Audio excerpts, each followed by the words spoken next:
Hey, what's going on? It's Dalton from the Roof List, and today I'm going to be talking about the top reasons homes did not sell in 2024. Now, I'm not sure yet if anyone's going to be surprised by these reasons, but what I'm going to do is provide a little bit of context, a little bit of detail, because I don't want you to make the same mistake and not have that home that you wanted to sell in 2024 not sell in 2025 as well. So let's go ahead and get started. One of the top reasons homes didn't sell in 2024 is going to be high mortgage rates. Now today, and I check interest rates almost every morning, the mortgage rate for a 30-year fixed is right around 7.1%. And does that feel high? Yeah, it does feel high, but you have to remember the average from 1971 to 2024 for mortgage rates was 7.72%. The 16.6% that we experienced in 1981 is an anomaly. 40 years later, in 2021, we experienced another anomaly, which was mortgage rates for a 30-year fixed right around 2.96%. So if we're back up to the low sevens or the high sixes, you have to think that we are near normal. And I think that is right around where we're going to stay for the next year, maybe two. And I say think, that's based on forecasts from people who are a lot smarter than me. But we're forecasted to be in the mid sixes throughout 2025. But keep in mind, that is still just below average. Now, I did an entire video on mortgage rates, so please go back and watch that. But the point of the story is buyers who are in the know are going to be putting their money where their mind is, where their knowledge is, and they're going to say, I'm going to purchase a home when we're in the sixes because I know that we're not going to do a whole lot better than that anytime soon. Another thing, people were just clamoring to get into the market in 2020, 2021. So you could price your home any kind of way. You could defer maintenance. You could do all of those things. Basically, you didn't really have to be serious. As an agent, you didn't have to be that serious. As a seller, you didn't have to be that serious. Oh, there's a, leaky faucet. It's okay. Somebody is going to snag this home up. That is a danger. And so people are clamoring to get into the market, and right now people are hesitant.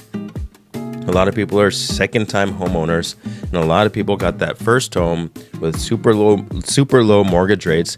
And so they're going to be a lot more selective about what they buy next, because in order to give up that super low mortgage rate, it's going to have to be a home that they really want, in the location that they want, at the price that they want. And guess what? All the maintenance and stuff is going to need to be done as well, which gets me into the next topic. And that's poor maintenance and condition. I won't stay on this one long because I kind of alluded to it in the last point, but gone are the days when you can defer your needed maintenance and still expect someone to buy your home. People are going to be spending a lot more time reading the inspection reports because they simply have the time. Homes are staying on the market for much longer. The days on market are much longer, so people are going to scrutinize. They're going to be waiting for price drops. People are no longer clamoring to get in the market, which simply means as a seller, you have to be a lot more deliberate. You have to be a lot more intentional, and it's going to be really important that you find an agent that understands the market and then that can help you position and price your home accordingly.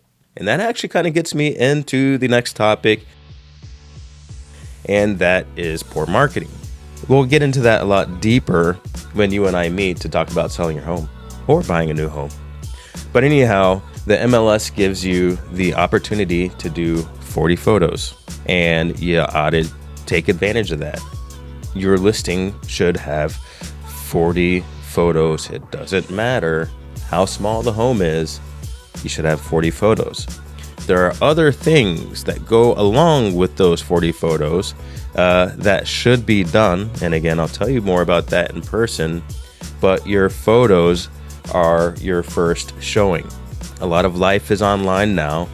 And if a buyer is taking a look at your listing and the photos aren't what the photos need to be, then guess what? They're probably not even going to show up to the open house. A lot of buying is done with the eyes online before someone is going to spend the time to come out and see your home. All right, let's get into the bonus fact, and this is just kind of the one that you can take with you, and that is, what kind of upgrades do buyers want? Now, this goes into a lot of different categories, but one that might surprise you is buyers still want tech. You know, like the smart everything, smart thermostat and all that kind of stuff. People still want that. If people still want that and you're looking to sell your home, guess what? Might be a place to consider. Homes are currently overpriced, especially depending on the market that you're in. Having your home listed can be a brutal experience, especially if it takes a long time. You have to maintain an unnatural level of cleanliness. You have to get ready to leave your home at any time. Say you've got a showing and a buyer's really motivated to come and see the home. You got to get out and you got to leave it clean. You got to pack up the kiddos and the dog and all that kind of stuff and find a location to be at for, the next half hour, 2 hours. It's not easy. So you want that process to be as smooth as possible. And guess what? That means making sure that you're priced appropriately and that you know that going forward. Okay, I think I covered all the things. I think I covered all the stuff. All right. Well, I've been Dalton. This has been the Roof List, and you have been great. Thanks for watching. Do me a favor, if you're watching these and enjoying these and you're not subscribed, go ahead and hit that subscribe button. All right. Well, thanks so much. I'll talk to you next time.